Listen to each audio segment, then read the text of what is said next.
Well, sir, I just made up my mind that when I come down here to New York, I was going to see a regular first-class theater. We never had many theater doings in our Opry Hall. Well, there was a theater troupe come to our town last winter. They had a show, I think they called it Uncle Thomas's Residence. It busted up in our town.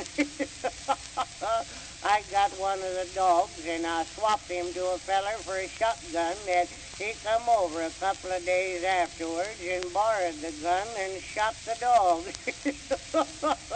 Ezra Hoskins got one of the mules and he hitched him up to haul in some wood that doctor thinks Ezra will be out in time for spring plowing if he keeps on doing well. Well, I went up to one of the theaters here and I bought a ticket to the feller what was selling them, and I handed the feller what was taking him in, and the darn cuss took and tore it right in two, and I knowed I couldn't get in on the little piece what he left me, so I bought another one, and they let me in on that, and I got sat down, got to looking at it. It was the prettiest theater I ever see.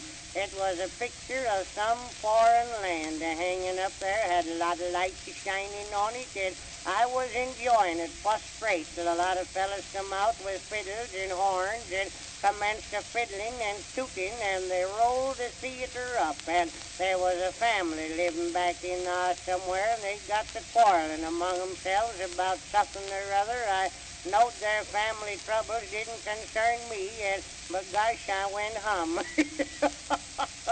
Well, I went over to another theater, and a little boy handed me a little paper book what told all about the theater doings, and I got to reading on it, and I seen right away where I was buncoed. It said there was 5 years took place between second part and the third part, and I knowed gosh dang well I wouldn't have time to wait and see the third part, so after the second part I went hum.